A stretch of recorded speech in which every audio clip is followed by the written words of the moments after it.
Okay, here we go. We're going to go ahead and get started, even though we're small on numbers and it is a Friday. And yay, this is the last time I have to do this, so I'm so excited. Yeah. Okay.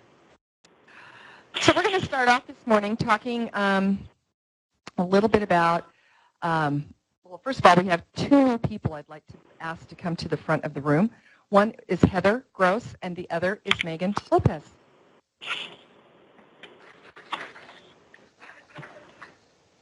These two lovely ladies are our brand.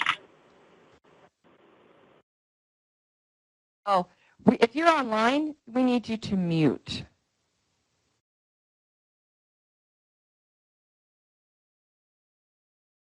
And I forgot to tell you this, ladies, yesterday, but I was going to have you say a little something about yourself. So tell the group your background, what you're doing for USOE or USBE, and we're really excited to have these gals. Hello, I'm Heather. I come from Davis School District. I taught third grade for several years. Before that, I was in early childhood Head Start in Ogden Weber Community Action Partnership. After a few years of teaching third grade, I became an ELA coordinator for Davis School District, and for the past 2 years, I've been an administrative intern. 1 year I was full-time at one school, and the next year I was splitting between two. And now I'm here, and I'm really excited. And so, yeah, I'm an elementary ELA specialist. And I'm Megan Lopez, and let's see, I came from Jordan School District, where I came directly from the classroom where I taught middle school for 13 years for language arts, yay! And I also did a lot with the mentoring program at Jordan District as well. And I'm super excited to be here as well. Thanks. You're anybody that can survive middle school. Oh, thank you. Sorry. I will be the secondary English language arts assessment specialist. And since we have all of our new kindergarten keep and everything like that, Heather will be helping us with that, with the assessment and writing the post-assessment and all that kind of stuff. So we're really excited to have some superstars with us. So it'll be great additions to our team. So we're not quite at full staff, but we're getting there. So anyway.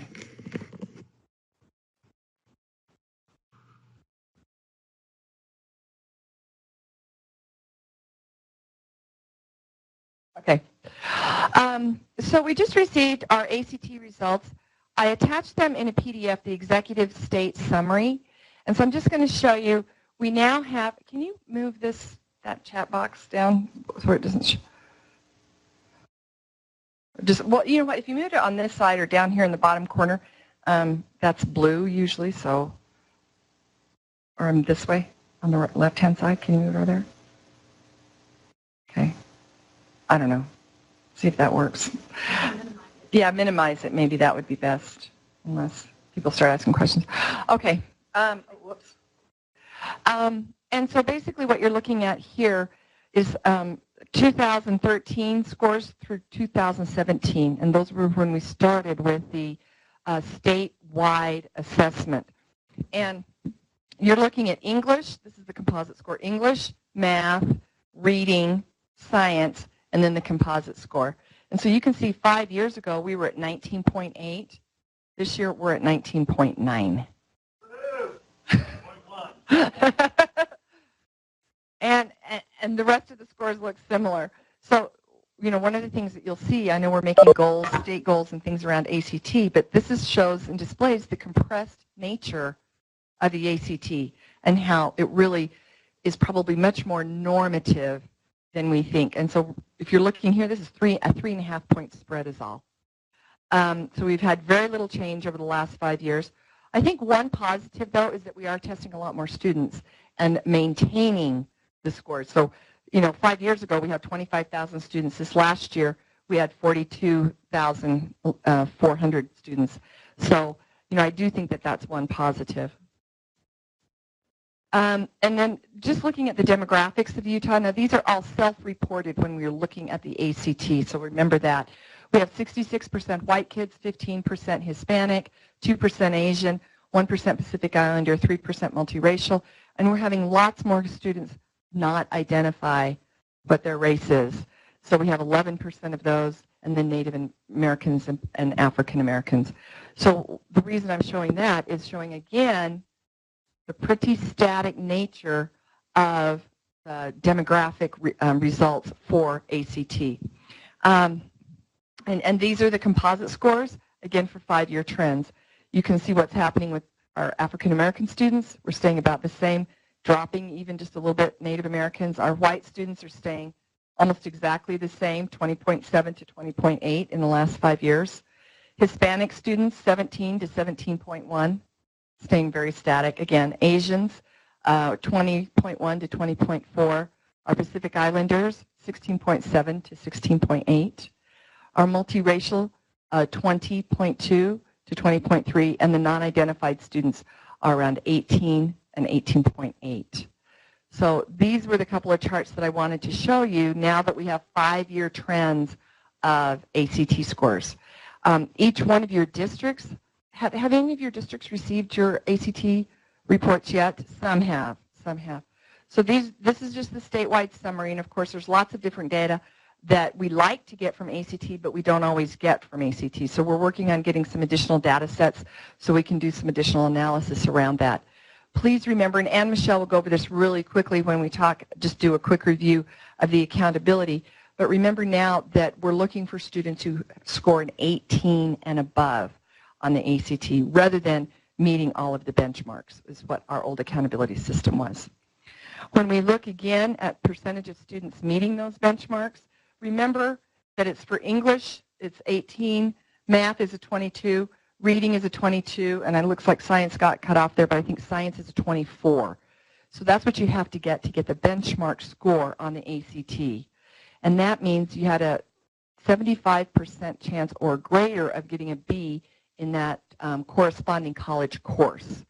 So as you can see here, English, we have a lot more students that are passing and getting that benchmark score in English than any of the other subject areas.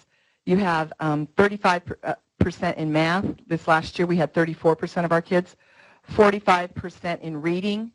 We're down to 38, so our reading scores are a little bit lower. We were at 23% in science. We've gone up to 30% of our kids meeting that benchmark in science. And 5 years ago, 18% of our kids were meeting all 4 benchmarks. And this last year, 21% of our kids are meeting all 4 benchmarks. So again, that number isn't moving a great deal either when we're thinking about it for ACT. Okay, see this blank page? Let me talk to you just a little bit about why we don't have SAGE scores, preliminary scores. So how many of you saw the email that I sent, I think it was just Monday or Tuesday, about another rescore that we had with with SAGE. Okay. So there were 2 additional, when they went to do the quality check on all of the items, there were 2 additional items, and I think I mentioned them, and mostly it happened in 9th grade ELA. So if you saw your scores look a little bit depressed in 9th grade ELA, and then we had some in science, a couple of questions in science that were 2-parter questions, and it wasn't picking up the second part. So I asked them to go ahead and rescore all of the assessments again. So some of the tests have been scored lots and lots of times. And it ended up affecting 21,000 scores. And at first we thought it was going to be a little bit less. We thought it was going to be 8 or 9, but it ended up being 21. Those scores should all be done today. They'll be in the ORS today. And there's a couple of things that you can do. We're going to send you a secure list of any students that affected. And nothing will happen except going up. Nobody's going to go down. Everybody's going to go up. And not everybody, but those 21,000 students. But it should help a little bit, should help your scores. Then there's in that email that I sent, there's several different options. If you would like AIR to mail those reports to you and so that you can mail them out, and they will actually cover postage. So if you want a set of new reports to send to students, they're more than happy to do that. They're also working on rewriting some code so that in a couple weeks, if you call them, they will electronically print only those ISRs that if you would like to send them through your student information systems or print them yourself. So there's several different options for kids who are getting new scores.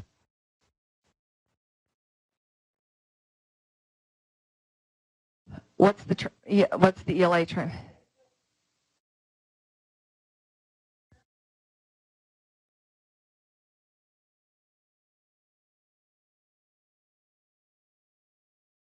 So I was going to say, have we been working through those issues? Okay. Is it still not resolved? So Jared, let you and I talk afterwards and make sure that Robin is on that. Yeah. Okay. Yes. Science went. It could have hit any one of the levels in science, and it was above 6th grade in ELA, but mostly the 9th grade ELA.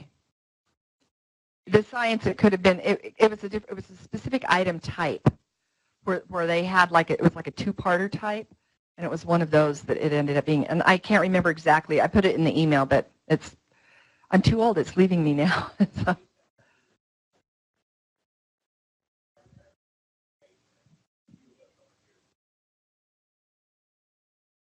So Jen, when did you send that, Jen, to all the assessment directors? On Monday? Or Tuesday or whatever day we sent? Wednesday. Wednesday. Look in your Wednesday box. If you don't have it, okay. So did you just pulled it right from the assessment director list, right? Huh. No? Yeah. Okay.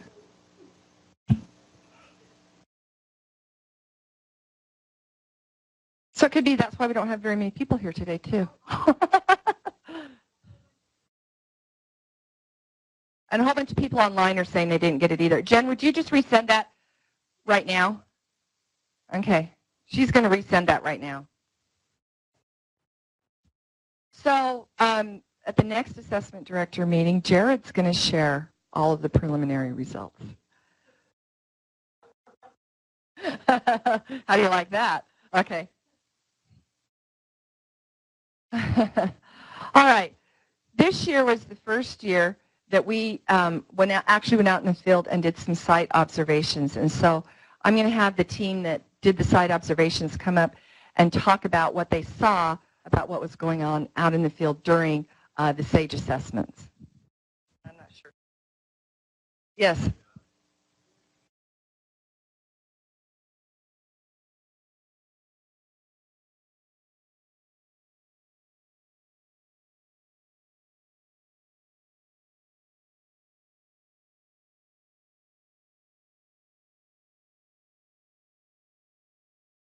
Well, it was surf or something?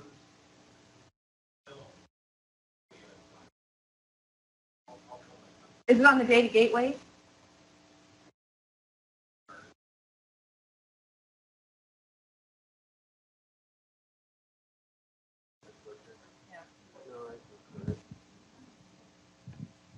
Okay. So some of you are aware we went out and observed some different sites. I'm going to introduce kind of our reasoning behind it, some of the data, and then Kim and Tracy will talk more about kind of our thinking from that. So last year we had to go through this peer review process, which is actually kind of still in process. But one of the things that we kind of found out that we probably should do a little bit better is monitoring testing. And sometimes that word monitoring is iffy with people. So I've listed up here, there were two things we wanted to focus on. One was observe testing, and then one was to interview some people at the sites to get an idea of what went on behind the scenes and some of the things of their thoughts. We didn't want it compliance related. We didn't want to come in and say, are you doing this, and a checklist, and then come back and say, oh my gosh, can you believe these guys, they're not doing it, what are we going to do about it, and make a compliance that way. It was more, in our minds, just getting a feel for what you're doing out there. As you probably know, a lot goes on at the USBE. where we're doing things, but sometimes we don't have the feel that you have, most of the time we don't have the feel that you have out in the school. So we wanted to get a better feel. And then a lot of our feedback, well, a lot of what we saw and what we heard made us think about things that we're putting out and sharing with the districts and the schools that we probably need to improve on. In my mind, it's like a teacher teaching someone, students, and then they get feedback and think, oh, we probably need to reteach or do something different to get there. And some of those things you'll see. So we visited 16 sites. And you can see we didn't intentionally do different subjects, but we were glad that it ended up that way. So here's elementary, middle school, and then we also saw the high school level in various subjects. And again, I'm just going to show you these, and then we'll talk about what we took away from it. Some of these slides are a little weird, so I don't know what happens when we technology. So the one side we had 2 pages. So this is some of it, 1 of 2, and then over here, for some reason, it's there as well. This was one of our biggest things, and I'll let Kim speak more about this. But using the test administration manual, we had some good experiences, both for us and for schools. How long it should take? Now, this one's always a tricky one because as you know, we have recommended times. We don't have like the cutoff times, and so it's an iffy one as far as, again, saying you have to take this much time. But this was interesting for us to see, and maybe some ways that we can approach it better from USBE side. Adults in the room. Again, just kind of informational. There are a lot of schools that asked, is it okay to just have one? Just because of personnel, it's sometimes hard to get more than one person to be administering tests and pulling other people because they're doing stuff, other things. This is another weird one. So I don't know where, I think the camera's on. I probably should stand in the middle, huh? So this right here was supposed to kind of overlay that so that you could see it better. You can see most of it was the top 4, sitting at a desk, helping students get into the system. Now, when it says helping students respond to test items, that's not like giving them answers to the test. It's just helping them as far as using the technology piece. And then walking around the monitor. Then there were a few other things we noticed. So I put at the bottom of this slide, this was kind of an aha for me. We wanted to see, okay, how engaged are students when they're testing? Because we hear a lot about kids don't care, they're doing whatever. So we wanted to see, and so that was the purpose behind this question. For the most part, as you can see based on here, either we need to change the percentages to be more, closer as far as like 90% or 80% or so on. The other thing was students usually started off pretty well. They were engaged. They were going. Part of that was proctoring, right? Teachers walking around and making sure things are happening. You hit an hour into it, and it's a whole different story.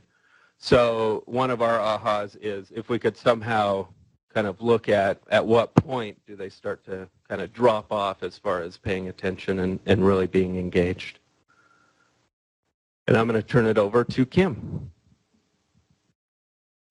So one of the things we wanted to start with were the things that we saw that we were really impressed with. And some of them you're going to notice on both slides because they're problematic.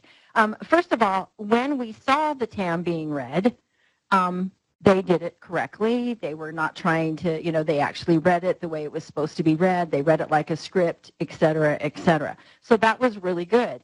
The problem is that we rarely ever saw it read. And that includes when we were there at the beginning or at the end.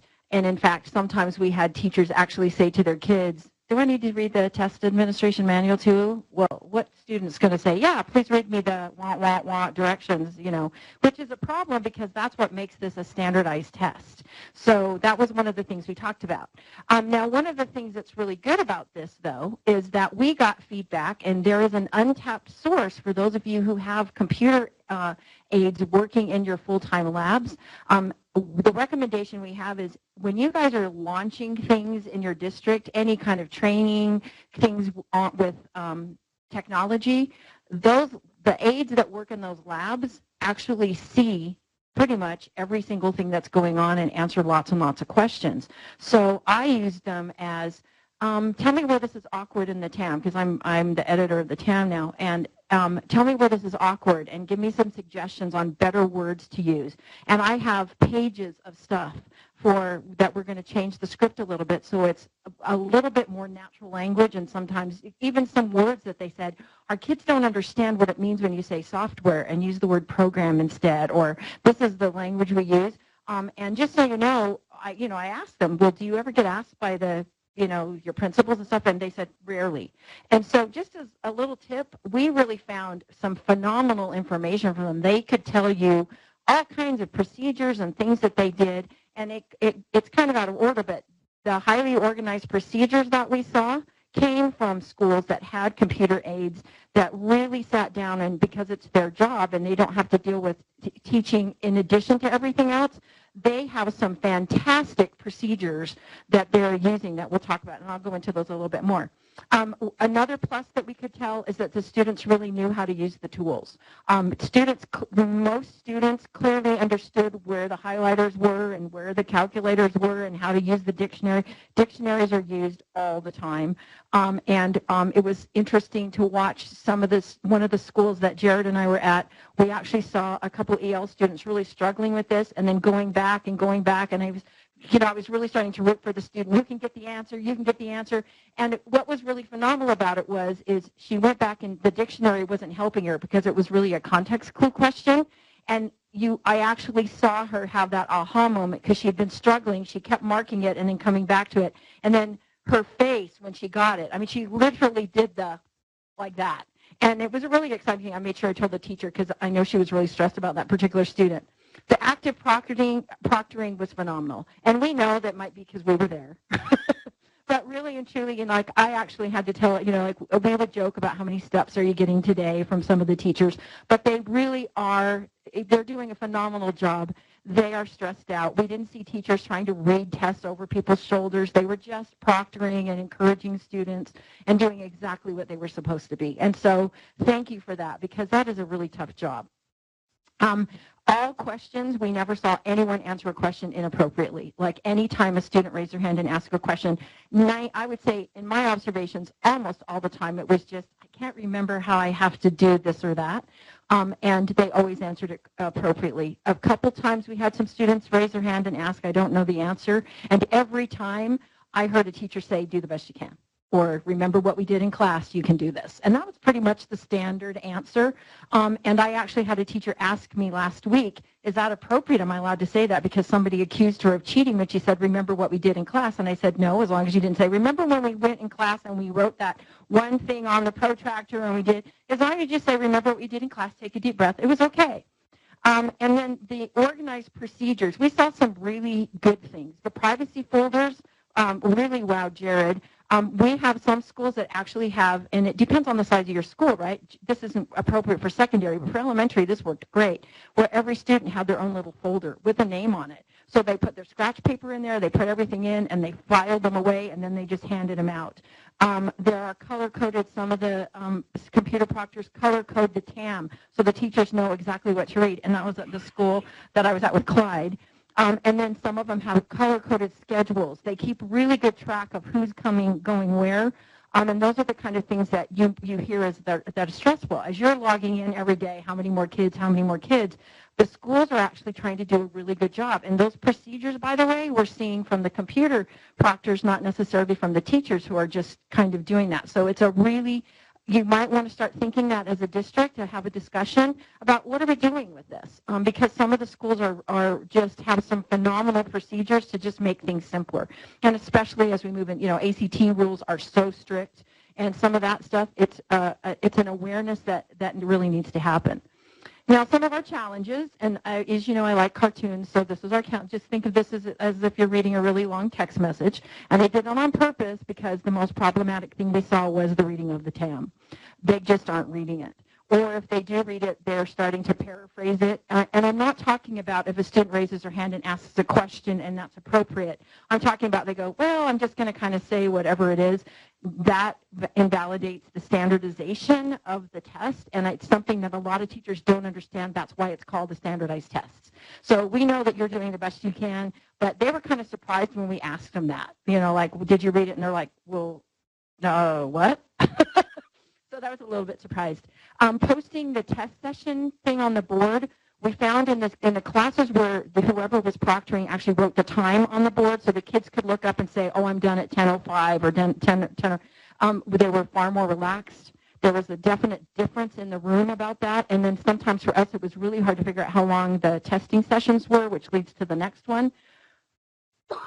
Jared was talking about an hour, but I will tell you at about 35 minutes, there isn't a person in the room that isn't squirming. I mean, they're just wiggling. At 45 minutes, you can see kids starting to check out. At an hour, they're done. So when you're having testing sessions with fifth graders that are 2 hours long, 3 hours long, and they get one break in between, think about the weight of time that is. Okay, and we have 2-hour AD meetings, and I can tell you that within 45 minutes of this meeting, people are already checking their email and checking out, and we're adults, and it's our job, and we're paid for it. So that's just something to think about. Scratch paper was problematic. Some schools have really good procedures for it, but believe it or not, scratch paper is something that pretty much every teacher knows kids need it for testing, was not given out to kids. Some teachers required them to come up and ask for it. And that's really, if you're taking, I'm not a math kid, remember? That scratch paper was my lifeline. And if I had to get up and interrupt my testing to go ask for scratch paper and come back, who knows what kind of continuity or thinking that you're distributing. The scratch paper thing is not optional, guys. They need it for every single test, for every single subject, for every single session. And they also has to be disposed of properly, because we saw some schools where kids were just gathering it up, and sometimes they threw it away, and sometimes it went into recycling bins, and sometimes it has to be gathered up and shredded, and it's secure. Remember, if they're writing notes on it for the test, and that's where those privacy folders and things like that came in that were really good, because they were having, we actually heard proctors say, put your name on it, because if you're taking notes on a writing test, they need those back if they didn't finish that day or whatever. Comfort level of the room is kind of a duh thing, but it was, if the rooms are too hot, it's just miserable. And we had lots of rooms where the blinds were flipped badly so the kids couldn't see. Now, my students, I was kind of surprised about that, because my students were either that or I just trained them to be whiners, because, they whined if they couldn't see. But it was hot. Some of the labs or the classrooms, and it's Utah, were so crowded that kids were literally, we had, think how crowded you are sitting at 3 of these desks. We had multiple schools, not their fault, where we had high school students sitting 3 desks across with computers trying to take a SAGE test. It's just really hard. Another thing that we found that was a really big aha to us is students who test in computer labs actually pay better attention than students who are testing on portable labs in their classrooms. There was a far more this is an event, we're going into tests, and that's just problematic for schools, but just so you know, if you want to know, it was a really big deal. And number of proctors, some schools have 2, some schools only have 1 person. If there are 2, it seemed like it was a lot easier for teachers to monitor. It was just a more relaxed atmosphere, because they knew if there was an issue, there was always somebody else in the room to help them, okay? And anybody have any questions about the challenges or stuff we saw? Like we said, this was not evaluative. We just learned a lot of aha things. How we're rewriting the TAMs, testing times. We're going to discuss that in depth. Anything else, Jared? I was trying to think of the other things I think that's everything. We have 100 slides, so we're trying not to beat you up. And we would really like to thank you. We were always welcomed at every school. We really enjoyed it when some of you showed up and were there with us. We really enjoyed it. There was not a teacher, a student, or an administrator who treated us like, why are you here? It was just a really good thing. We learned so much from letting us do this. And by the way, this is a continuation.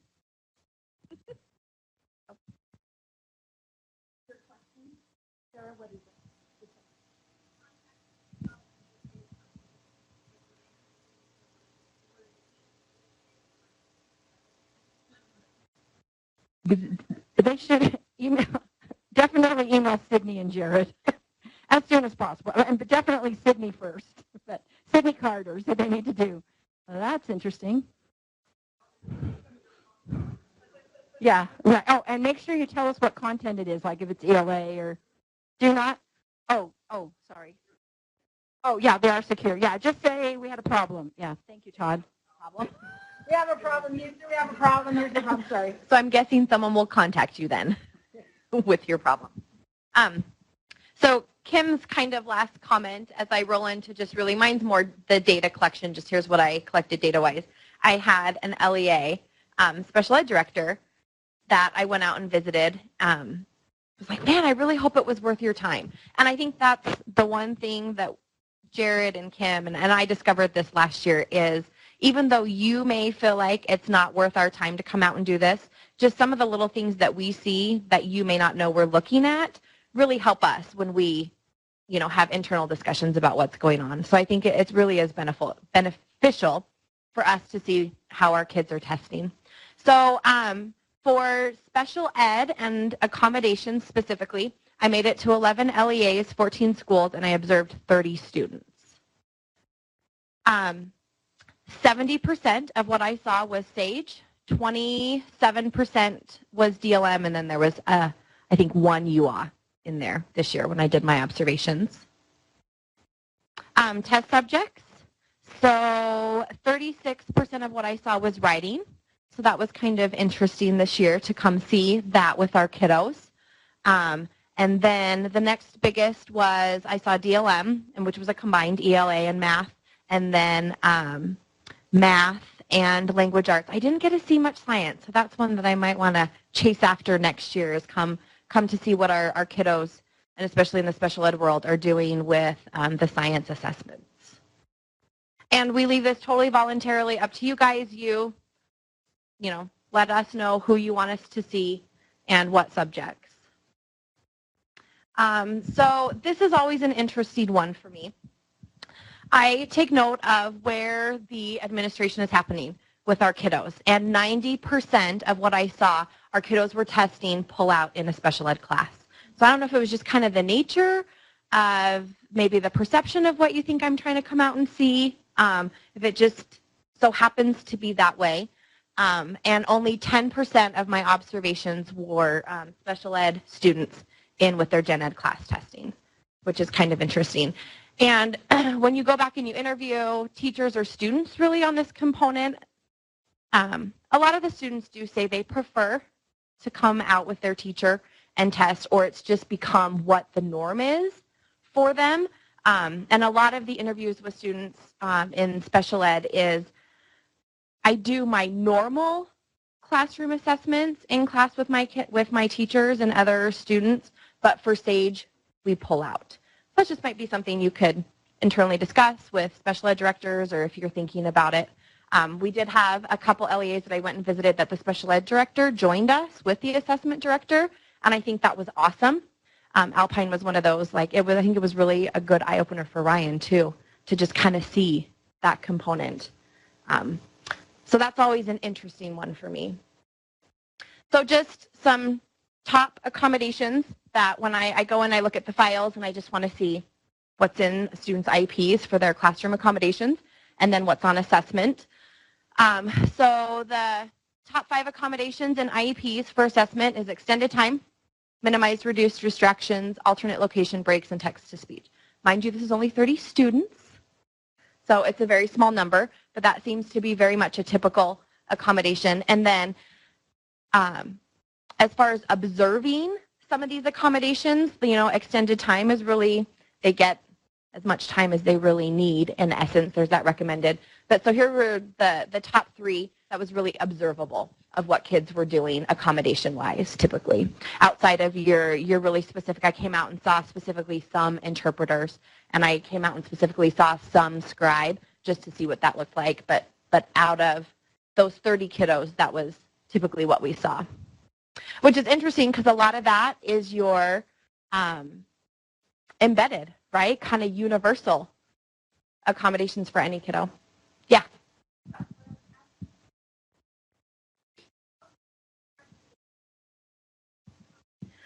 So that is a fantastic question. So the question was, if all kids get scratch paper, all kids really get that text-to-speech, do we need to put it on IEPs? Yes and no. So as we're making a shift to the ACT and that component is happening, I would recommend that you still keep all accommodations on your IEP. And even though we know that any kid gets it, it's really kind of that universal, more accessibility feature, I would recommend still just following through that practice. And if you have a kiddo that moves, and say they move states and they've got a state that does something different and their accommodations policy is different, that plan follows suit. So I would still do it. Yep.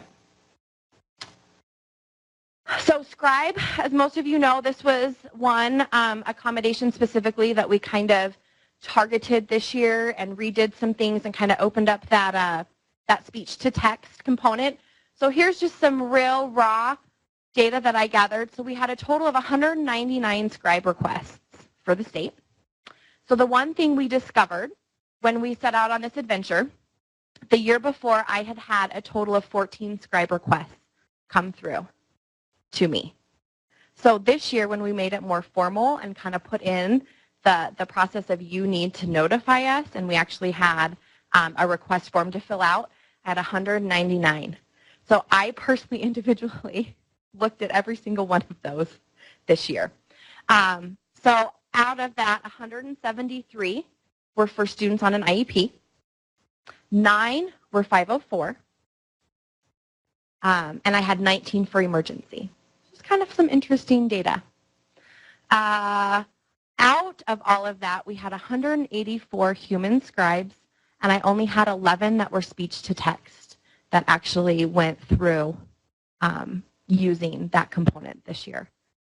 So Google Read and Write seems to be our big scribe assistive technology that we're doing, and unfortunately because it's a web-based program, being able to allow that into the system is just a challenge. So this is an area that I'm going to keep kind of working on and exploring and working with the special ed people, and Kim and I are doing some writing stuff, writing trainings this year so that we could kind of look a little bit more at what's going on with our scribe. And I believe that is the end for me. Any questions? Okay. Awesome. Thank you.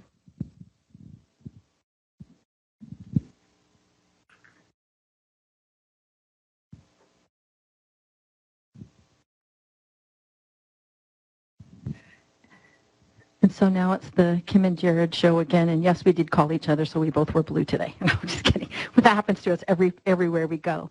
So we sent out a UTIP survey to find out the usage of UTIPs, because as you know, Sage Formative is now gone. And we are putting in the teacher-created items from Sage Formative into UTIPs. That won't probably be completely finished until about August. We're getting the final file from AIR July 17th. So we got 130 responses to our survey, which we thought was pretty remarkable because for surveys that's a lot. Jared, add anything you need to add. Across the grade levels, this is how we found out is using UTIPs. So if you notice, it gets a lot of usage at secondary, third grade, a few other areas. Oops, sorry. Content and subjects, ELA, science, math, social studies are the big three. Social studies is used almost exclusively, based on what I could tell, and from what Jared and I could tell, for the civics test, because the civics test is on there. Science is used a huge amount, which is problematic because it's used primarily with secondary science teachers. We are creating cluster items for UTIPs, but it's the last item we're creating right now because we want to be able to launch the equation editor, the new equation editor, and some of the stuff that we're doing. But the science items may not be, that they're using for tests, may not be meeting the new standards. So it's a question that's coming up. How many teachers use UTIPs? Basically, you can see how many say yes and how many say no. How often do you use it? The majority of these are not used for various reasons. You looked more at what the reasons why they didn't use it. Do you remember why?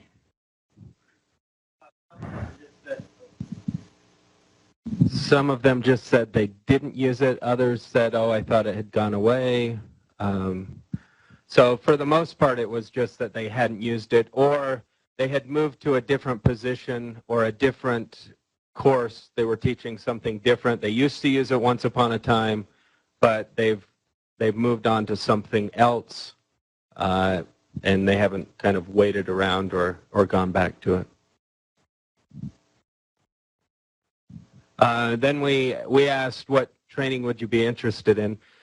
Kind of our purpose with the UTIP survey was to get a feel for who's actually using it. There's a lot of discussion in our office frequently about UTIPs and whether it's meeting the needs of those out there. I know some use it extensively and others don't. And so we were just trying to get a feel for where we need to kind of head with this tool. And so that was the purpose behind all of this.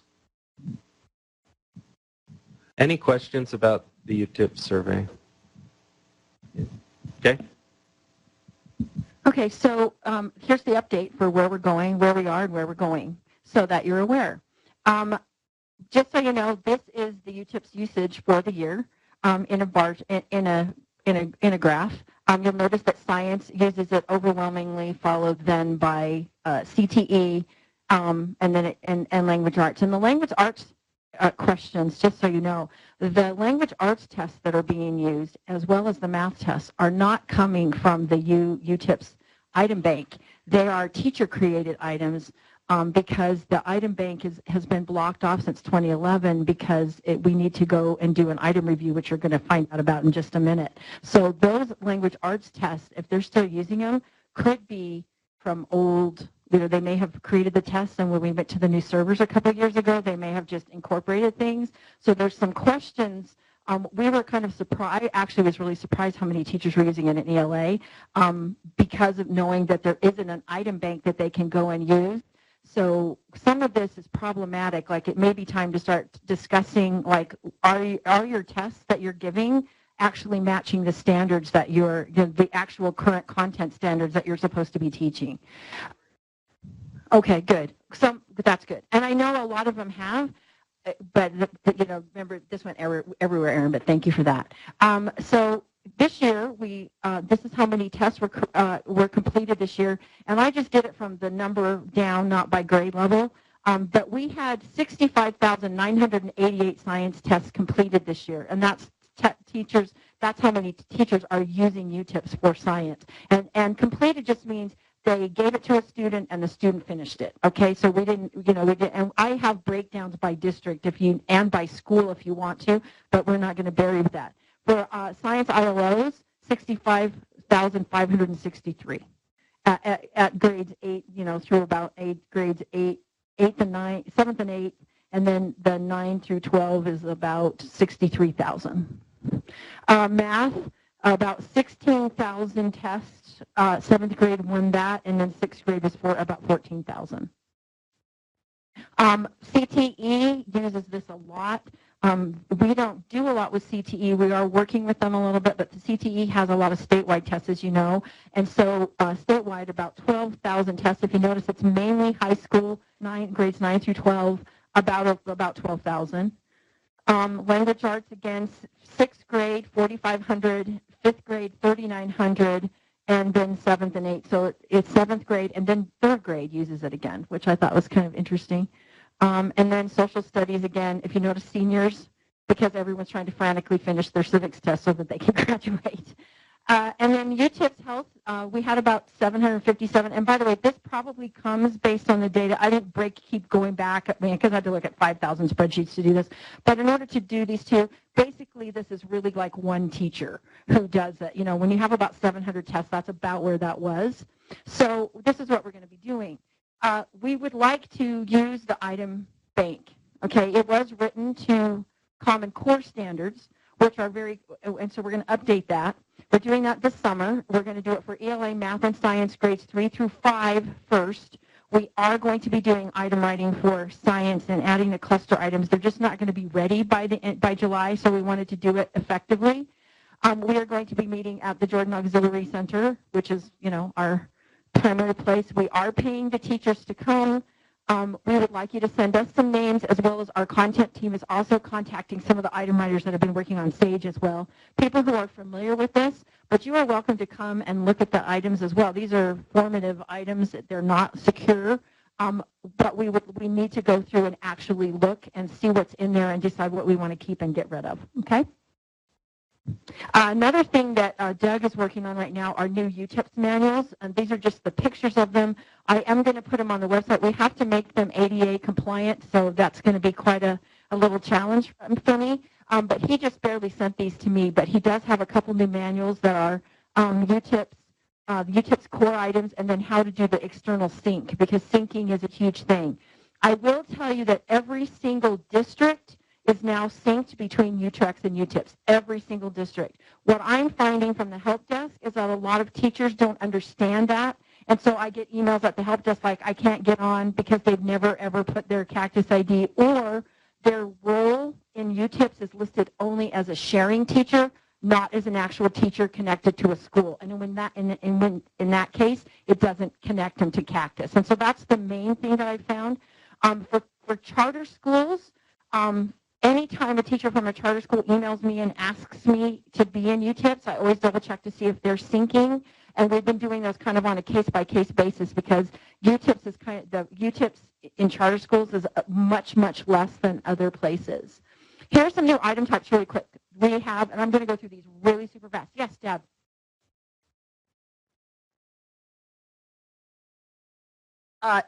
No, it's how they were put in a long time ago. So if you're worried about that, if you have teachers you know are working in schools that are actual teachers and they're only listed as sharing teachers, you could go in and add them as a teacher at their school and with their Cactus ID, and it's going to take care of that problem right away. And that's where we get that issue. But we have some new item types. We have multiple choice, multi-select now. So that teachers can put in questions that mirror SAGE, that have more than one correct answer. The top view is what the teacher sees, and the bottom view is what a student would see. And these are just they actually just say these are examples. We have matching items, which are, and they basically look sort of like that. We have hot text items now, where they can go in and select sections out of sentences, similar to what they do in the ELA SAGE test. We have a new equation. This is kind of the draft form. He hasn't quite finished everything yet, but this is the teacher view for the new equation and the new equation editor. And what else are you calling it, Todd? You had another name for this too. Are you calling it equivalent? You and Doug keep going on that math conversation when you're talking about this. Is it just the equation? Just the equation type, which has to be numeric, so that they can type in more complicated projects. There is a new way that teachers can create paired passage items, and we will be checking our item bank for those as well. There are, of course, short answer with constructed response. These are the ones that get used the least frequently, because teachers have to grade these by hand. And so I just tell teachers when they ask me, put those in Utah Compose. It's just faster. And then essay questions so that you can see. And then finally, just so you know, Utah Compose, this is our usage for this year. We had almost 1 million essays, 1 million prompts used this year. I mean, per student, yeah. Now, number of drafts is 4.7 million, which means every single time they hit submit, that counts as a draft. So about 4 million times. Now, here's an interesting thing. When we were looking at our writing scoring, I will give you this little hint. some of the schools that complained the loudest about their writing scores, I actually went in and looked at Utah Compose because I would get these emails with, we spent this whole year working on all of this writing. Like that? Better? I spent the whole year working on writing and with my kids, and now, you're telling me, you heard it too.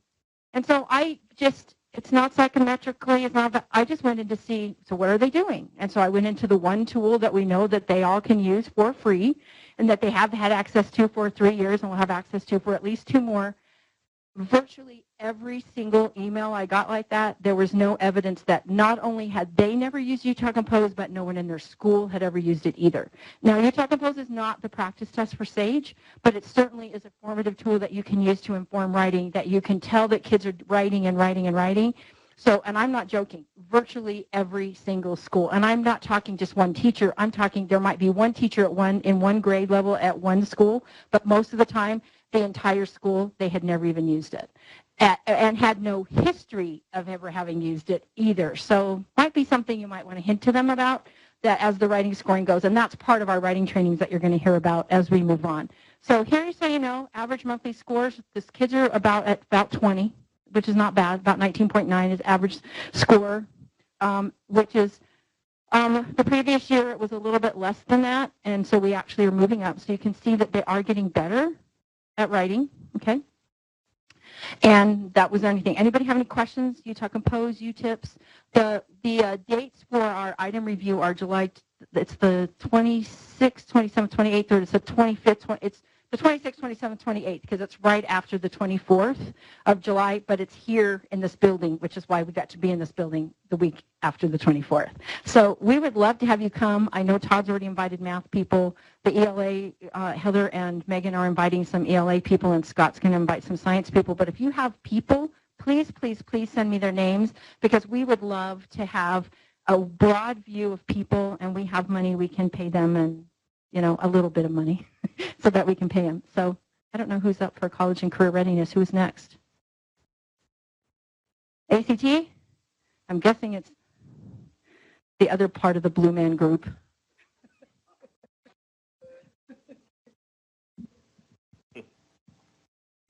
Okay.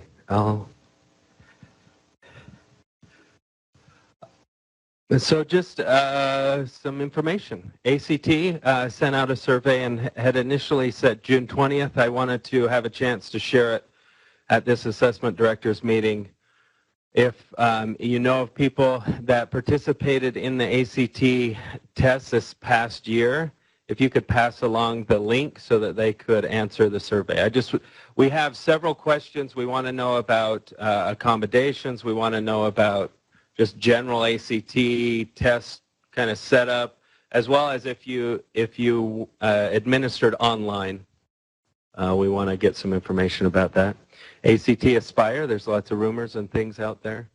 It's currently just in the process, and we're waiting on decisions from the school board.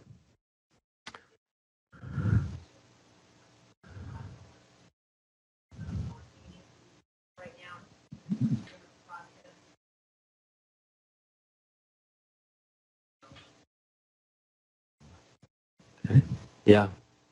Yeah. So Joellen just said we're just waiting for the school board, the decision most likely on July 14th.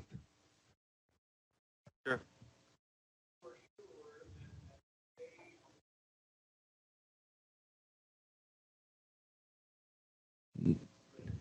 For sure is a tricky 2 words right there.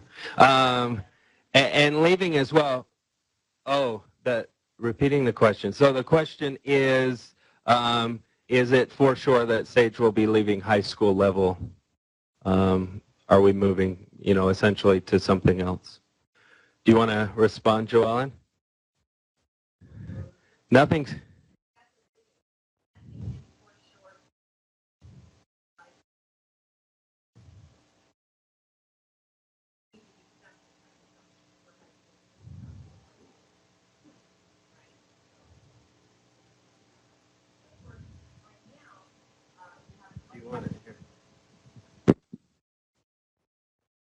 Right now we have a contract extension for 2018 for SAGE 3 through 8 for sure, right?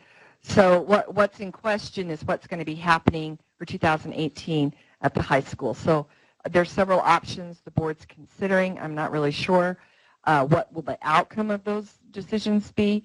One of the things is in the current RFP, we've written it for 3 through 8, but also optional end of course tests for high school. So we're hoping to be able to at least utilize the great item bank that we have and give people options. So even if SAGE is not required after 2018 moving on, we would still like to have those end of course tests for people to be able to use, and the benchmarks and everything else as well.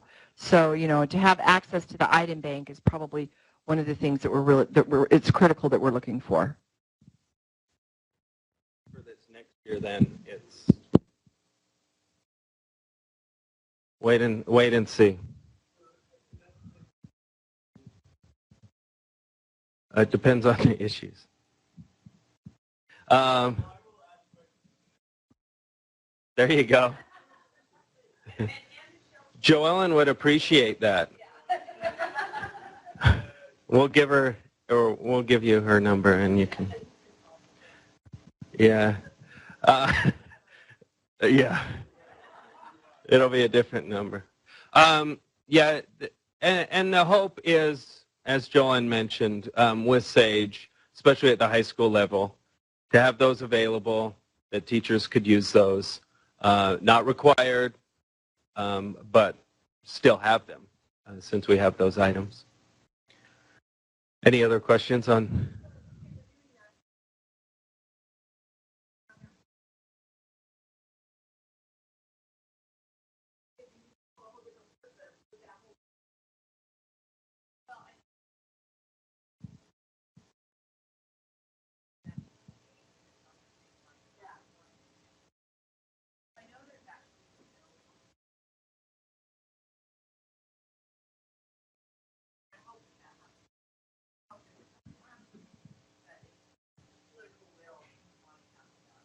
Okay, so the discussion there was just wondering about if it's optional, it's still on a state platform, and how that would be effective as far as school grading and using it in grades.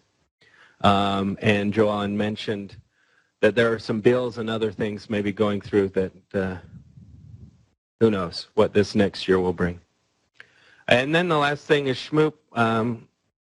We have a couple things for, so we've been having webinars the last Friday of each month for individuals that want to get to know what the system is, what SHMOOP is, and get kind of a refresher on what it's all about. So SHMOOP runs those. It's usually about a half hour to an hour, just going through what the system and what's available to us now. We also have 4 dates planned in this coming fall where a little bit more in depth with SHMOOP. So if you want to, there's some information there to sign up. OnTrack's kind of going away, and we're getting a system, but not till I think September. So right now we're using this as our registration, and then we'll be able to transfer that information into whatever system we have to keep track of registrations and points and all that kind of thing. Any questions on the college and career readiness stuff? Any online? Okay. I guess I'll stay up here. I just wanted to let you know, lots of questions, but hopefully you know the testing schedule is now available. Here's the link to it. You can go on. If you have questions, you can email Kim or myself, and we can try and answer those.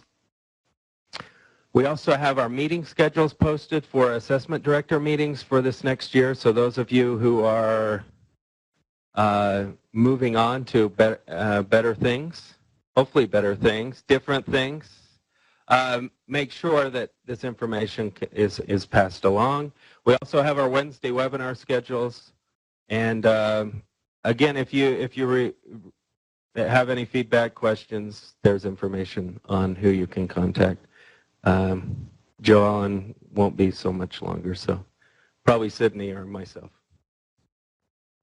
And I'll pass this on to Sydney Carter.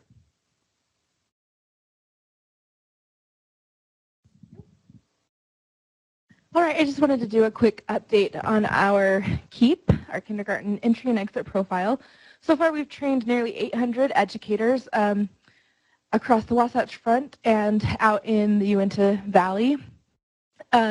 We have 13 more trainings across the state that include a mix of the, I don't want to say regular, the KEEP as well as the alternate assessment. At several other locations across the state that we're going to be going to next week as well as middle of July. We have the data entry tool will be ready in July. Not sure on the exact date yet, but for teachers to be able to enter their data into the data gateway. In July, we're hoping mid-July that it should be ready for people, knowing that there will be some year-round schools and that window that's the 3 weeks before school starts and then into 3 weeks after school starts for kindergarten is the window for the KEEP. And so we want to make sure the data gateway is ready for that. Erin, August 1st? August 1st. Okay, so the data gateway should be ready by August 1st. So I know with our few elementaries that are year-round, the tool will not be ready for them to enter until August 1st, but they can still test paper, pencil, and gather the data and then enter that data starting August 1st. Other teachers, if they would like to enter the data at the same time that they're administering the assessment, starting August 1st, that should be ready for them.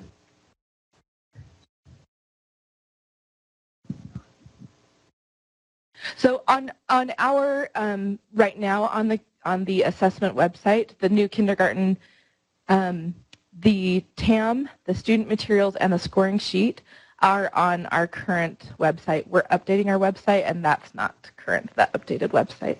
But we'll make sure that the current resources are there. We're also going to be updating the website to include our training materials. So if you have teachers that are hired after that point and you would like to train them, or teachers that couldn't attend the training, we do have a webinar that they can attend, the webinar that's August 10th. Thank you. August 10th is a webinar, so if you have teachers that get hired after we finish the trainings and would like to do that training, then August 10th we'll do a webinar. Or if you would like to do your own training in your LEAs, that will be, we'll have the resources available. That includes all of our videos that we've used in the training and our PowerPoint materials.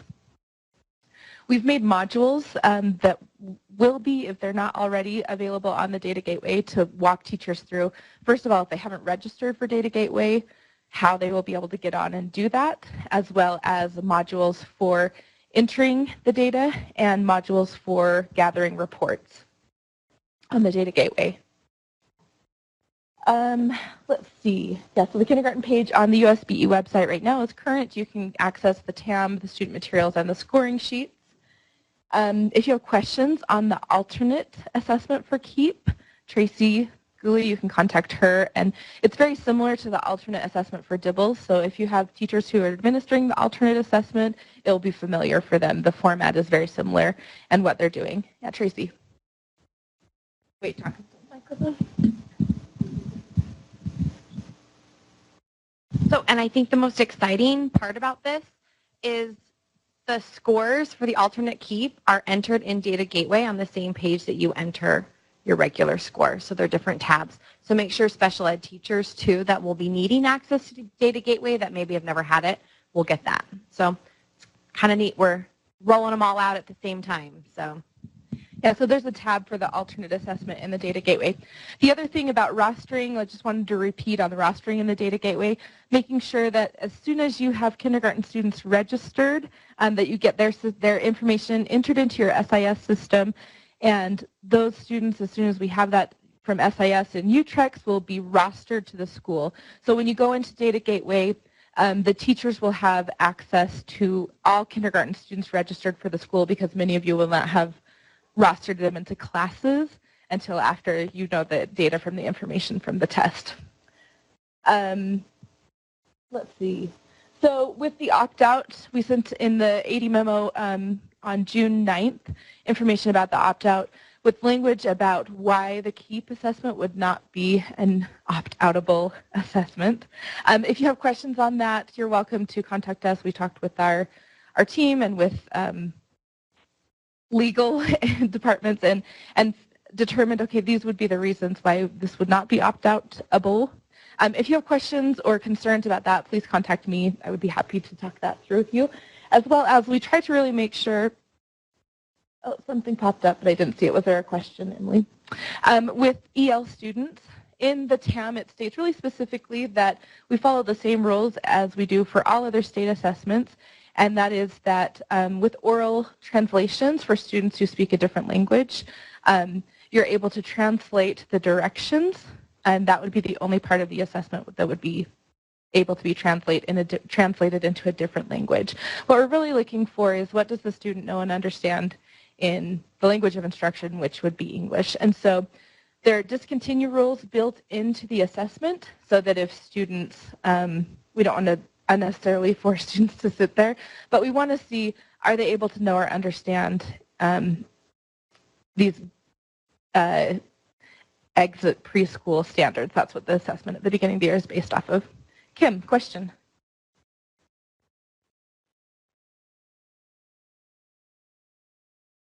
Okay, so some more clarification on data gateway and rostering. So when you have students register for kindergarten, if you can make sure as soon as possible to get their information in and correctly entered into your SIS system so that it talks to UTREX. And the same thing, UTREX will be updated nightly. I'm looking at David to make sure that's correct. Yes, UTREX is updated nightly so that, and I know when I've talked to a couple of you, you've said sometimes it takes 4 to 5 days, but it's usually making sure that everything is correct in the SIS system. It's not necessarily SIS talking to UTREX. So it's making sure your SIS system has the correct data, that we can connect that with UTREX. But when the teacher logs into the data gateway, they will have all students who have been rostered according to UTREX in your school listed that they can enter the data for those students in the data gateway.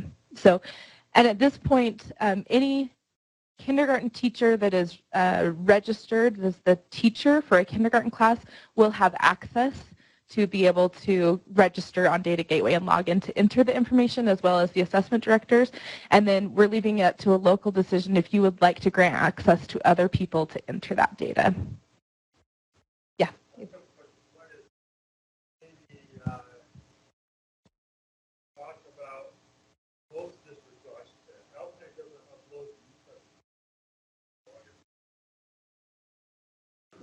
So, right. We've talked to, the question was about districts that may not update to UTREX before the first day of school, which is August 23rd.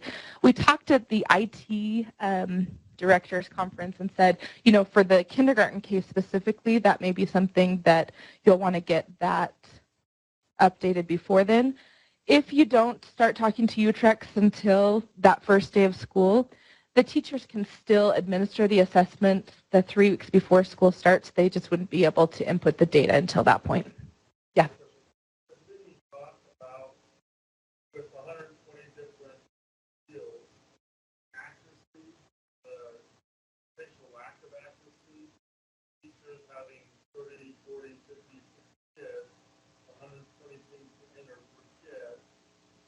And entering in the data. You know, I think that's something we need to look into. So the question was about accuracy with entering data, which is always a concern when we have people entering data and there's multiple data points that they're entering. We tried to streamline that by adding select all features when there was more than 2 or 3 choices to select to help at least with the time of entering. But as far as keeping the data consistent and correct, it's something that we'll want to look into. Sarah, did you have something to add to that? Yes, please. Oh, I'm not sure about the clarification. What's the clarification on the data entry deadlines? Oh, okay. So the question is about the dates that the data has to be entered to the data gateway. So it's possible for students, or for teachers, excuse me, the students aren't entering the data. It's possible for teachers or whoever to enter the data Starting August 1st, it will be available. The testing deadlines, the window is 3 weeks before the first day of kindergarten to 3 weeks after the first day of kindergarten. So there's a 6-week window that they can administer the assessment. The data is due in Data Gateway by September 30th. So it's a little bit different than the DIBELS date, which that's the last day of testing for DIBELS, but you still have more time to enter the data. But the KEEP last day for data entry in the Data Gateway is September 30th. Answered that question. Okay, any other questions on KEEP? And if you have other questions or follow-up, please email me. I'd be happy to talk through anything further with you. So far, we've been really excited and have received pretty great feedback from a lot of schools. People were worried, as with any new assessment, but especially one for kindergarten, people were a little bit worried. But I think once, as we've been out and talked with nearly 600 people now, for the most part, people are saying, oh, this is very similar or even a little more simple than what we've been doing. So we've heard good feedback for the most part, so we're excited about that. All right, writing workshops.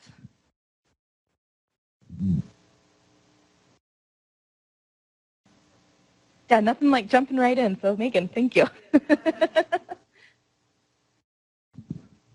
All right, writing workshops coming soon. So the writing workshops that we are offering, they are going to be offering teachers best instructional practices and techniques to inform the students of the appropriate ways to use textual evidence without excessive copying. So how to incorporate quotes and citations into their writing without just blatantly plagiarizing.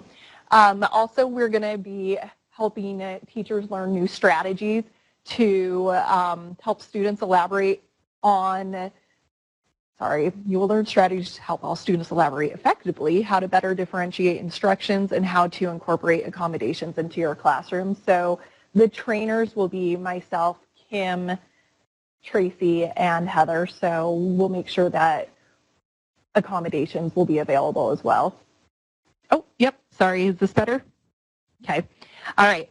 And the workshop's going to provide guidance in using Utah Compose and it is a very effective tool to help teach writing in the classroom, as Kim touched on earlier, and how to use the benchmarks and interim testing, I would say, as well, to help inform teachers of how students are doing as far as their progress in writing throughout the year.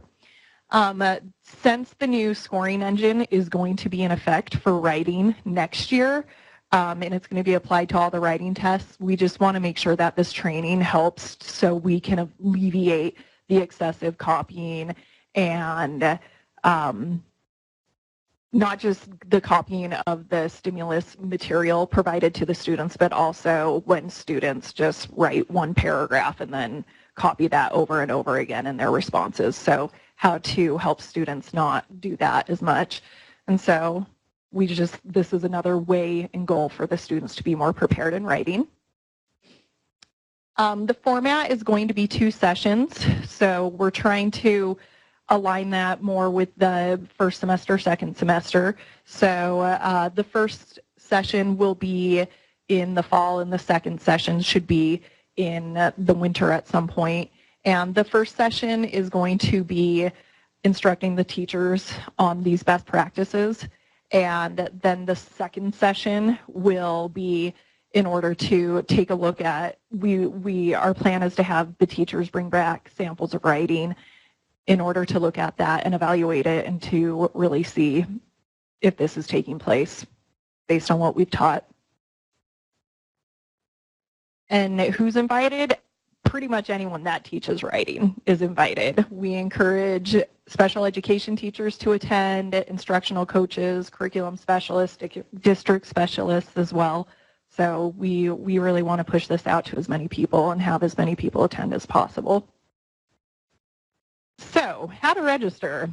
That's still to be determined since On Track is no longer going to be available.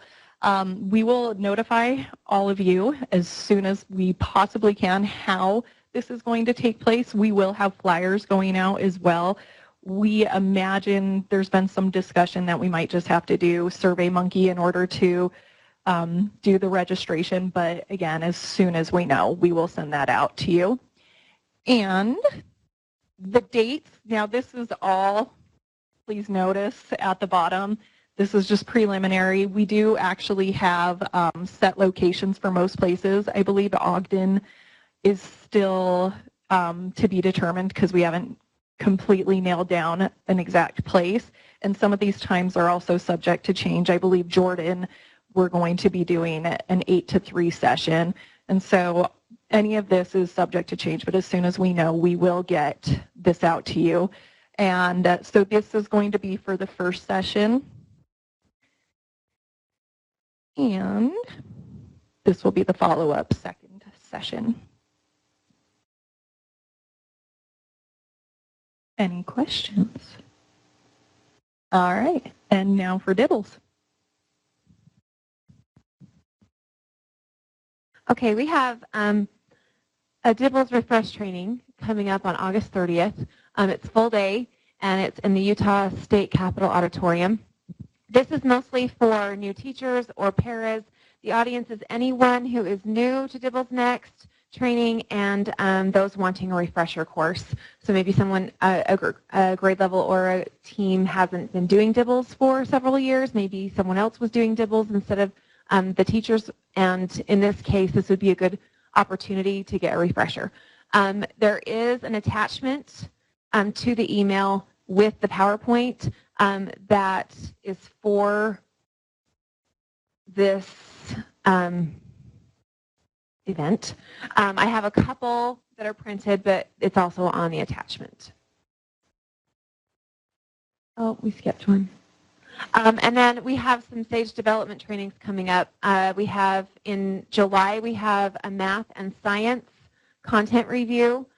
Park City, I think, is yet to be determined on where it's located. And then we also, in August, have ELA and math data reviews and bias reviews if you have teachers that are interested in attending and helping in the SAGE development process.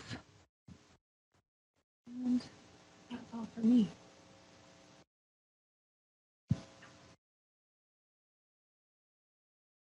Okay, more training. SAGE administration training, of course, for all SAGE systems will be September 5th at Jordan Auxiliary from 8:30 to 3:30. We're going to do the usual thing that we do where we do an update. Here's all the new stuff that you need to know. That update will be September 6th in that webinar. If you notice, we have the link to register for SurveyMonkey. This is really important. Please, please, please make sure that you log in and register, get on SurveyMonkey and register because, like we said, we have no way to keep track of who's coming. For those of you who are new assessment directors or you have people in your office that you know need to have the new assessment director training, that will be on August 29th. It will be in this room. It will also be from 9 to 3. And we really encourage you to have a little bit of cross-training, particularly if you're a charter school. It's pretty essential that there's a lot of stuff that we go over that's really important, and that will be on August 29th. August 29th. We can't get this mic right. And so now we're going to talk about SAGE development and SAGE science development. So Scott, it's your turn. Oh, another person in the Blue Man group. Awesome.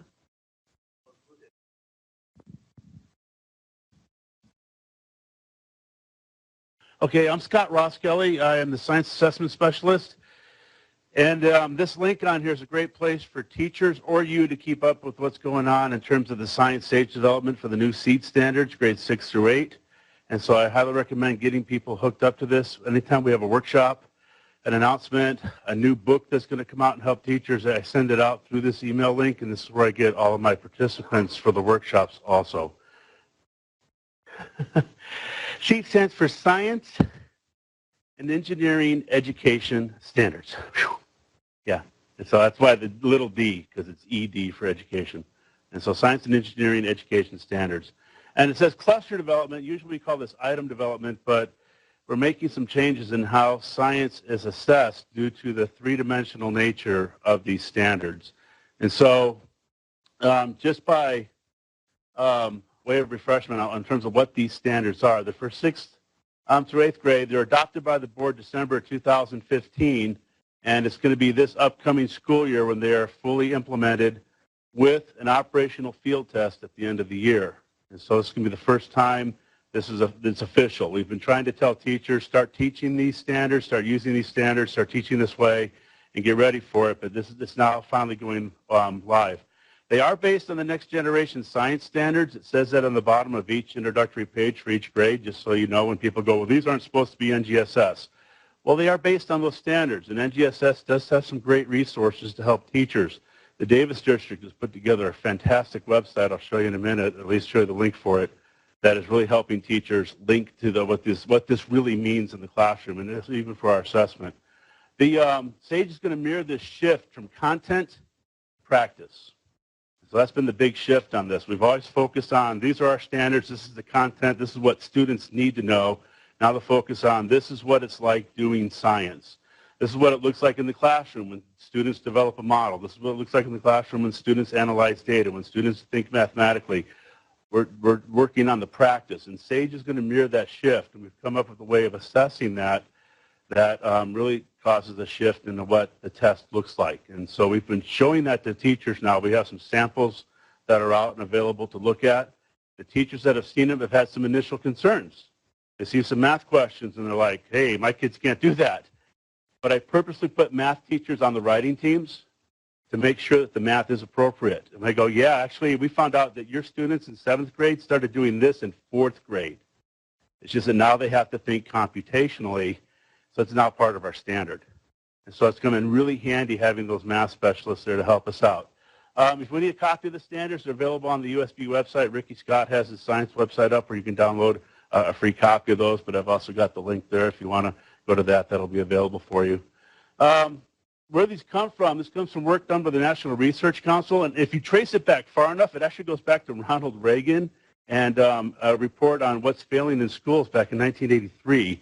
And the shift of trying to improve science education across the country, all the way back to that point as you start reading through the history of this. It's a pretty interesting read. This panel came together to develop this framework for K-12 science. It was made up of professionals.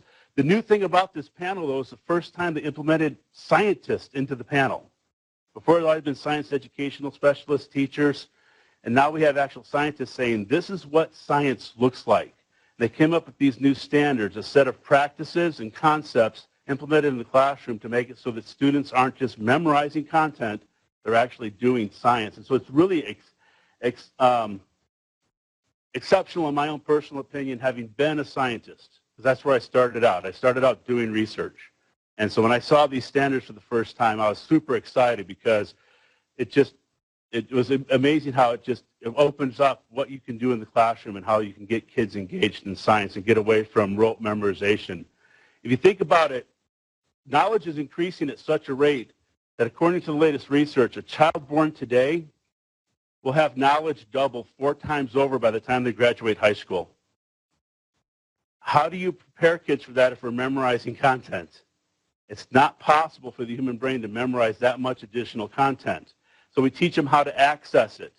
When I was in college learning to be a scientist, my physics professor held up a big, huge, giant calculator and said, by the time you die, this will hold the sum of all human knowledge. And now we have smartphones that contain the sum of all human knowledge. Kids can access information. If we teach them how to access good information, but teach them how to do science, that's the goal of this framework. It's a shift. People are scared about it because they've never seen it before. And so the big thing, one of the big nice focuses on this is on equity. We're trying to make sure everyone can do this. Part of this, this is right out of the framework. Equity requires that all science have these opportunities to learn science. And so it's a challenging thing to get it so we can engage all of them into these science and engineering practices. But equity involves quality space. It involves equipment. This big one, adequate time. So I've gone around the state. I've had people tell me, I've asked some of my elementary teachers, how much time do you spend each week on science? And it's 2 half-hour periods. And that scares me because you can't do these new standards in 2 half-hour periods in a week. It's just not going to work. We need to take into account their interests, their experiences. And I saw a really cool presentation with a teacher out of Maryland who starts her classes now with getting the students' experiences And when she finds ones that aligns to the standard they're learning, she lets the kids study that. And that's what they follow, and they totally engage in it. It's exciting when you see a classroom like that. But also take into account diverse customs and orientations that are out there in our world today. They bring things to the table that don't take away from science, but add to it, as we allow them to go ahead and investigate the things that you've learned within your culture, within your customs, and bring that to us because we love that kind of thing. It's to the benefit of all that we keep that included in it. And so this is a great equity statement that we actually start all of our trainings with to remind the teachers as they're writing and developing items that we want this available for everyone to be out there. And it's been interesting to watch the teachers as they engage in that. There we go. And so the big thing on this, we're looking at the first dimension is disciplinary core ideas. A lot of people refer to this as content. The message to the teachers is then we want this to be phenomena-based in your classroom. We use the content then to explain that phenomena. And so phenomena can be very simple things. Like, I don't know if you guys know this, but light helps plants to grow. It's pretty simple. It's pretty basic.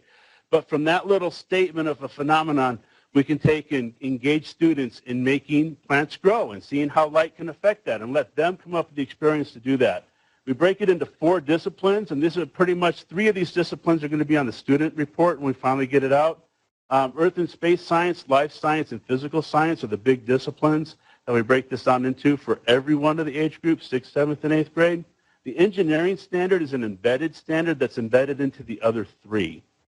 And it's one of those things where there's biological engineering, there is physical engineering, there's chemical engineering. It happens in all stages of science, but we make sure it gets put into all of these. For example, this is a phenomenon. I don't know if you know this or not. This was taken by one of the authors of the Next Generation Science Standards, and he posts this up and asks people just to say, what do you see here? Do you see the face? How did that happen? That's weird. We want students to see things like that and go, huh, cool, what is that? How did that happen? And so the second dimension are these practices.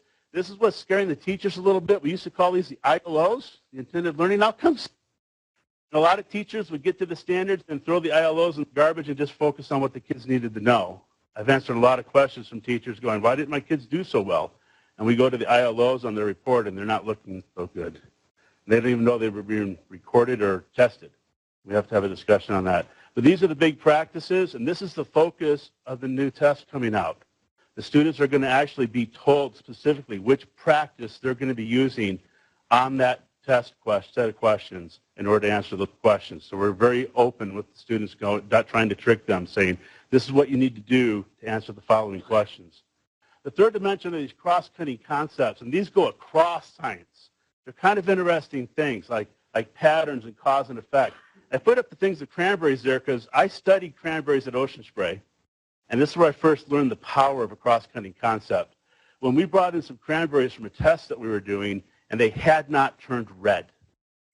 And I'm like, hey, that looks funny, weird. But my research scientist that I worked for, he goes, you know what? We just discovered something that can help the food science division. Like, are you kidding? The cranberries aren't red. How can that help? They took them over to food science and went, hey, check these out. We just grew these cranberries, and they didn't turn red. And food science got excited. So if you walk down the aisles of the stores now, you may notice that Ocean Spray sells white cranberry juice. I was studying how to get rid of a mite on cranberry bugs. My boss noticed the pattern that was occurring with the pesticide that we were using, which was just soap, and said, hey, that's interesting. I bet you we could use that somewhere else. And when students start doing that in the classroom, it explodes your classroom. They get super excited about these connections. And we'll be testing how well they can make those connections on the test. We have a severe complexity in this new test. 7th grade students have 22 standards that are 3-dimensional. In order to test all 3 dimensions of all 22 standards, I would have to give a 5 or 6 hour test. That's not a good message for anyone. It's not good for students. It's not good for teachers. It becomes a problem. But in statistics and in testing, we have this thing called matrix sampling, where we can give students some clusters of questions from each one of the strands. So they'll see some life science questions, some earth and space science questions, and some physical science questions. but we won't be able to tell them how they did on each individual standard. If I have enough students in the classroom, and I'm still getting different numbers from some of the statisticians, it could be 16 or it could be 21. If we have enough students in the classroom, I can then at least tell the teacher, this is how well your students did in Standard 1. This is how they did on Standard 2, Standard 3, Standard 4, and give them actionable information within the classroom so they can improve their instruction, which is our ultimate goal with this, of course, is to give the teachers information that they can use. And so multiple choice items don't work well with this. It's one of the reasons why we're actually unable to use the current item bank to do these tests. They're too simplistic in terms of how we need to assess this. They're pretty much mostly all DOK1 questions, and our new standards have nothing really in them that lend themselves to a DOK1 type question. We never ask the student to say, what is photosynthesis? What is a leaf? What is a tree? None of that exists in the standards anymore because we're not content-based. And so we're changing things quite a bit. We're developing these things called clusters, and we're integrating in math and English items into the test. And so I just was looking at some test clusters that were developed yesterday in which there are reading passages, just like in the ELA test for the students. Now, we don't want this to be an ELA test, and so we've cut the reading passages at the longest they can be is half of what an ELA test is. Because we still have to have the kids, one of the practices is obtaining information and then communicating information. We need them to read, we need them to write.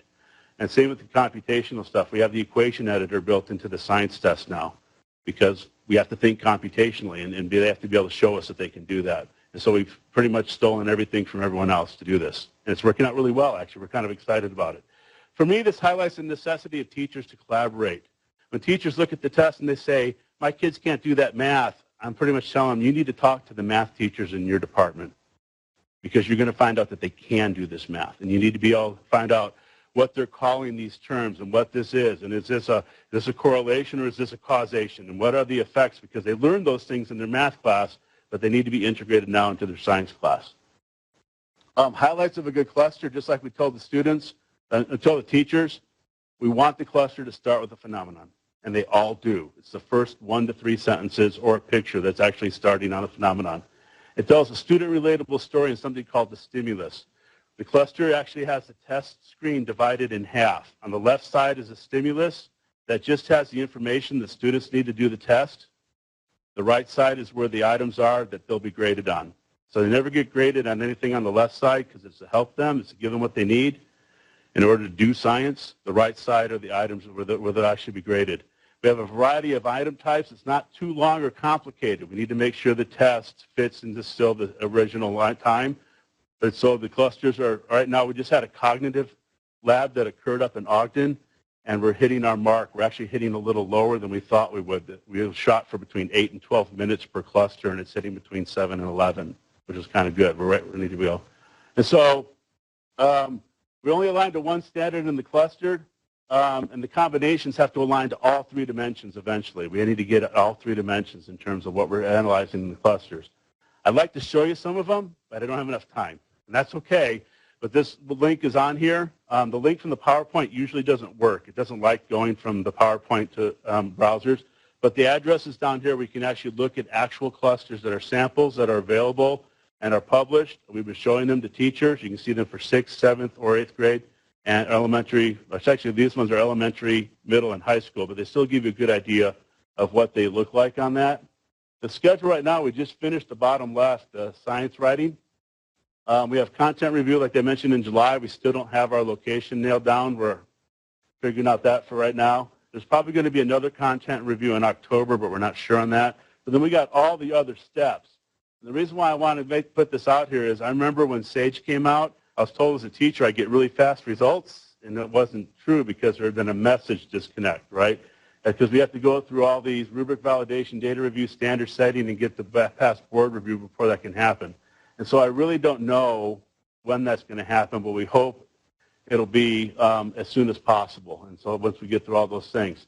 So some things you need to be aware of, especially, there won't be any benchmarks or interims available for teachers to use because our bank is not going to be big enough yet, just like in the beginning when SAGE first came out. As we get the bank bigger, we'll be able to build those banks and build those tools for it. There is going to be a new training test available. We're building that right now, specifically for 6th, 7th, and 8th grade. And there will be a practice test for each grade that are aligned to our standards that will be graded, that will give feedback to the teachers and to the students so that they can help their students learn to use these new items and how to do these new practices. And I've been told we will have that by the end of July, but I'm saying hopefully by the time the school year starts, because I know that I get deadlines and things change. So hopefully by the time the school year starts, we'll have that available in terms of the training test and for the practice test that's available for them to use for it. I also put in a bunch of links for a bunch of other sites that are good for teachers to use in terms of developing tests. This one, for the Equipped Lesson Screener from the NGSS website, is a great way for teachers to take their current inquiry-based lessons, plug them into a PDF that's all set up for them where they can analyze it and determine how three-dimensional is my current lesson and what can I do to that current lesson and make it so it is three-dimensional and aligns better. It's a very interesting tool developed by science teachers through NGSS and the National Science Teacher Association that just came out this last month. And we've been pretty excited about it as we've been showing it to teachers saying, don't throw away your stuff. See if what you currently have, you can actually make it still work with some extra work. And so it's a very interesting tool. So any questions? Yes.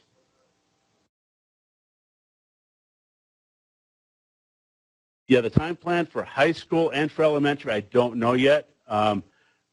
We hope it's within the next couple of years, but we need the board to start everything on that, and I'm waiting to hear from there, and so is Ricky Scott. And so as soon as we hear that we can start doing the new standards for that, we'll let everyone know. Any other questions? My email's on the website. If you have any questions at any time, please contact me. We also want to get this information out to as many teachers as possible, so myself and Ricky are available if we can work it into our schedules to visit your LEAs and teach this to your teachers so that we can show that to them and work with them on how to develop their lessons for that. We're trying really hard to get the message out. There's only 2 of us, but we want to come out anywhere in the state that you need us to help us do that. So thank you. We got that thing again. Accountability.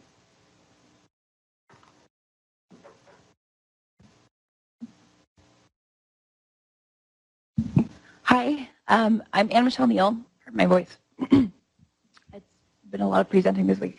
I'm the accountability specialist here at USBE. I also oversee WEDA assessment. So I'm going to give you some information about school accountability.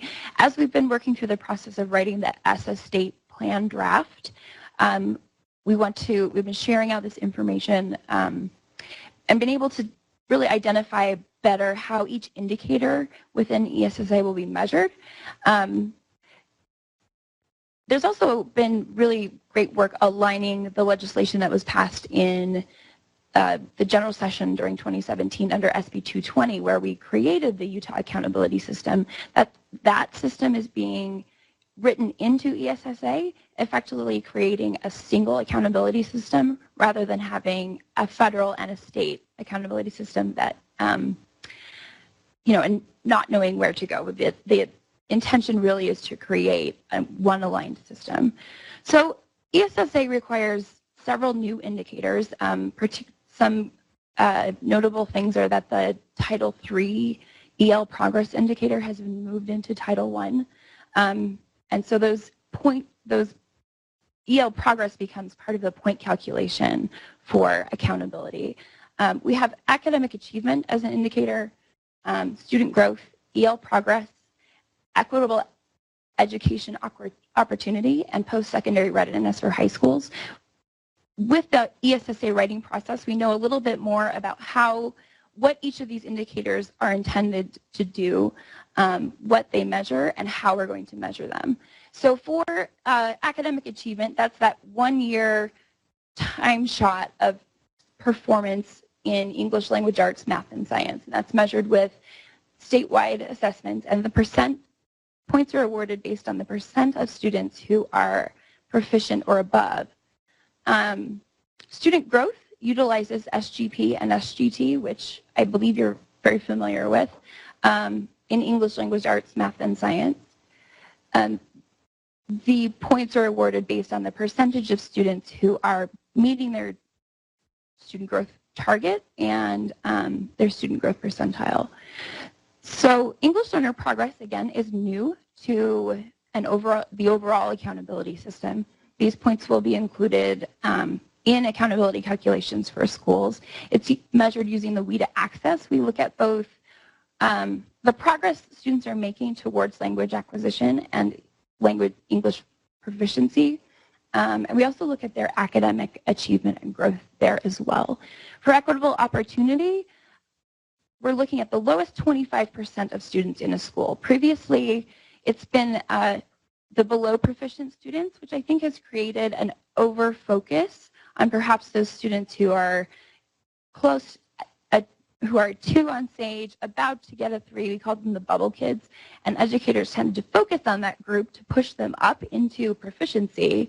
And that's a good strategy. But we don't want to ignore the students who have the most need. So shifting the focus to the lowest 25% of students rather than working is I think a good strategy. We also look at post-secondary readiness, graduation rate, participation in advanced coursework. Those courses include advanced placement, concurrent enrollment, IB programs, and also completing CTE pathways. So it is college and career readiness. It's not proficiency in those categories is passing the course with a C or better. And also ACT score of 18 composite or above. Joellen shared this with you about how these indicators sort of flow together to align with board priorities to elicit an overall rating score for a school. The point distributions for schools, elementary schools with and without 10 ELs, you've all seen this before in our last meeting, so I won't spend too much time. High schools include that post-secondary readiness indicators, and the point distributions are here as well. A thing to note, if that a school has less than 10 English learners, those points are removed from the total. The points are not redistributed differently.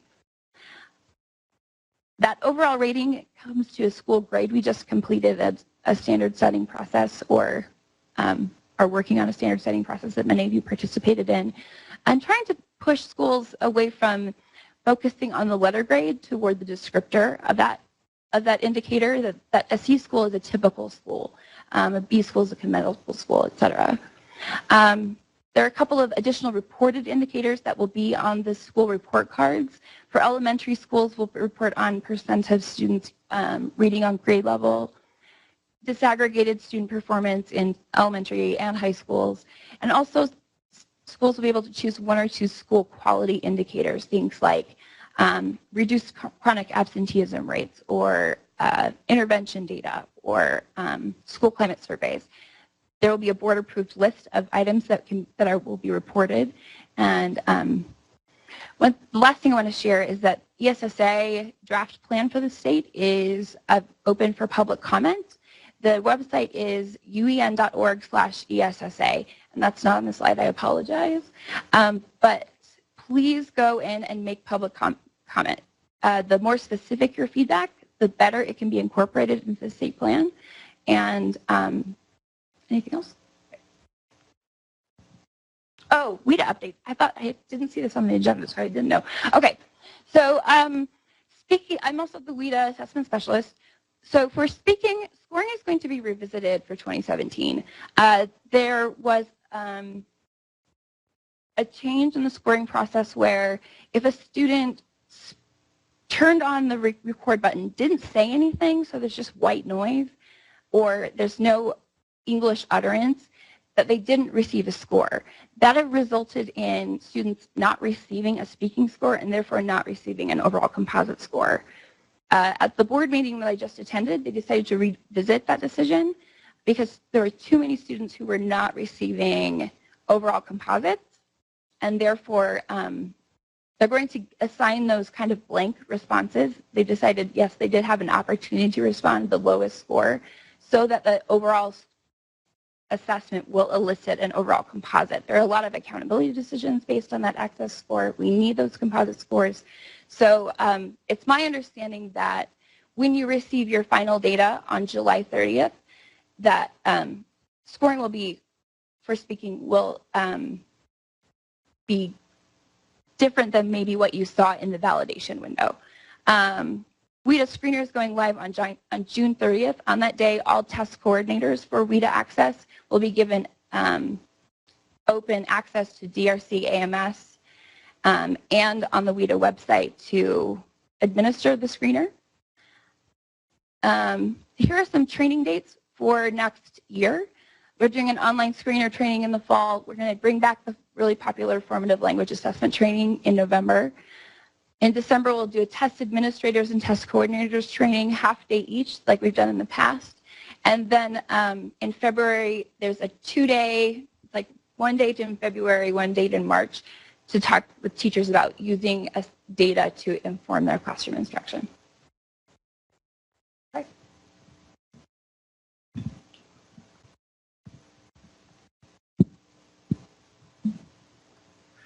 We're almost through, I promise. I'd like to think we saved the best for last, but I got to be honest, it's mostly just reminders, same things I've been saying for the past couple of months about the special codes and about UA. In fact, hey everyone, it's me again. Reminding you to complete your special codes and return your UA spreadsheets. And I worry it's the end of this meeting, you're all tired, you've been hearing me say this. Maybe this would be better if it came from a celebrity. So I was thinking, this can be our inaugural of what I hope will be a reoccurring segment that I like to call, Hey Assessment Director. Hey Assessment Director, I just wanted to remind you to fix all the no test, no code scenarios in the Data Gateway Sage Special Codes tool. Now I recognize there are a number of issues with your ability to do that right now. One, as we've already mentioned, the certain Sage tests are being rescored. If there's not a score yet, then we haven't received them back, so they will still be appearing as no test, no code.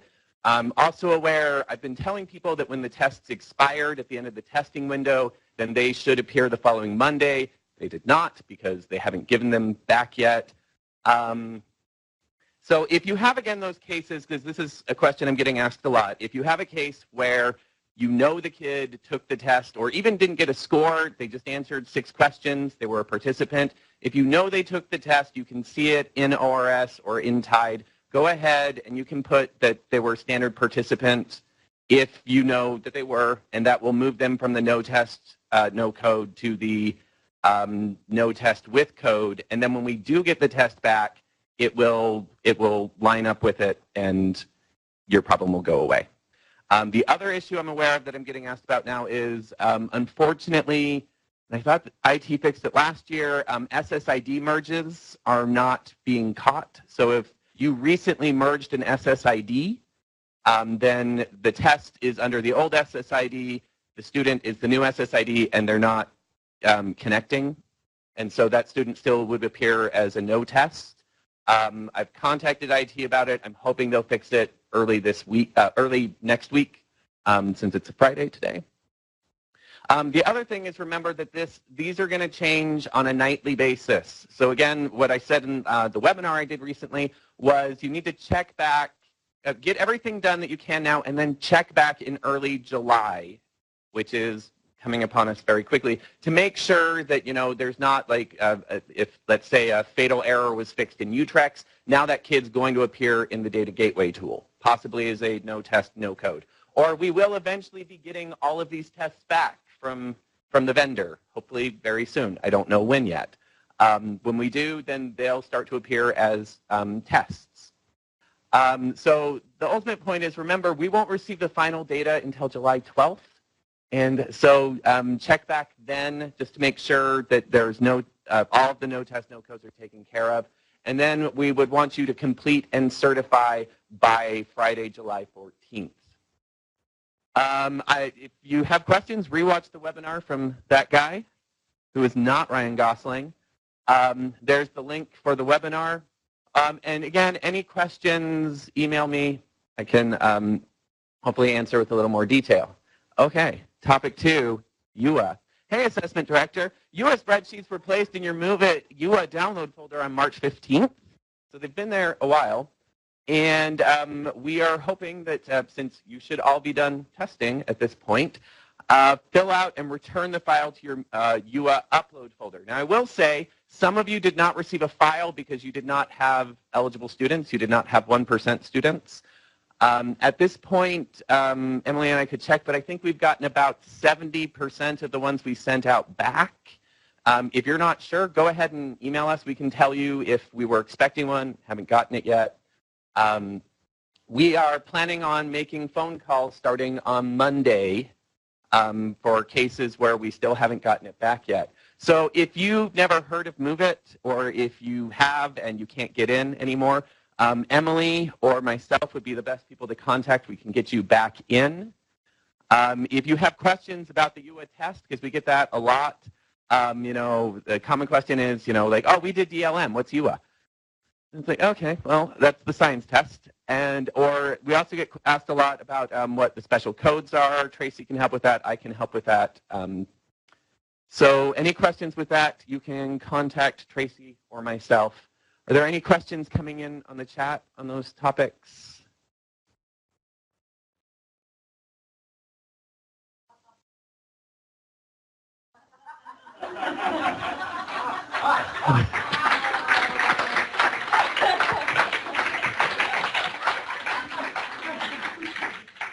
Okay, and then was there? Okay. Oh yeah, this is the one I was expecting to be there. So this is just a quick announcement for my future job. If you didn't know, I am actually sometime in the summer switching from being the assessment data specialist to working for our Chief Privacy Officer, Whitney Phillips. I'll be the data privacy auditor. And we have an exciting thing coming up in November. We don't have the date fixed exactly yet, but we're going to have our first annual data privacy conference. So letting you know to save some time in November. We're going to have Amelia Vance, who is very good with data privacy. She's from the Future of Privacy Forum. We're going to have the gentleman from PTAC, which is the Department of Ed's training people when it comes to FERPA. So we'll be holding one somewhere in northern Utah, probably Salt Lake County, and planning on holding one at Cedar City as well. Okay. Thank you. Should I give it to you, Joellen? Oh, I do have a question. Could you read it out, please? We are planning on interviewing for that position soon. Yep. Okay. Thank you very much, and I just appreciate all of you and being able to serve at USOE for the past, and USBE for the past 3 years. So thank you very much, and good luck with everything. Go ahead. Oh, I'm saying.